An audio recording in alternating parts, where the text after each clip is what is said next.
अस्सलाम वालेकुम, welcome back to our channel. आज हम डिस्कस करने जा रहे हैं पीपीएससी की न्यू जॉब्स। पीपीएससी ने अनाउंस की हैं असिस्टेंट की 7 पोस्ट वुमेन कोटा पर रेगुलर बेसिस पर। एलिजिबिलिटी क्राइटेरिया है बैचलर डिग्री होनी चाहिए किसी भी HEC रिकॉग्नाइज्ड यूनिवर्सिटी से।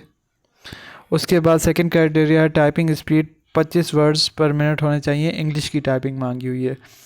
मिनिमम एज लिमिट 18 साल होनी चाहिए और मैक्सिमम 38 ईयर्स। उसके अलावा जो उन्होंने कहा है कि सिर्फ फ़ीमेल्स अप्लाई कर सकती हैं। पंजाब में कहीं का भी डोमिसाइल हो तो आप एलिजिबल हैं अप्लाई करने के लिए। प्लेस ऑफ पोस्टिंग है board of revenue Punjab Lahore में। 1 पेपर MCQs होगा, 100 मार्क्स का होगा और 90 मिनट दिए जाएंगे। GK, पाक affair, current affair, Islamic studies, geography, basic mathematics, English, Urdu, everyday science और बेसिक कंप्यूटर आपकी टेस्ट की जाएंगी। जो शॉर्ट लिस्ट कैंडिडेट होंगे जो क्वालिफाई करेंगे रिटन टेस्ट, उन्हीं को ही बुलाया जाएगा इंग्लिश टाइपिंग टेस्ट के लिए।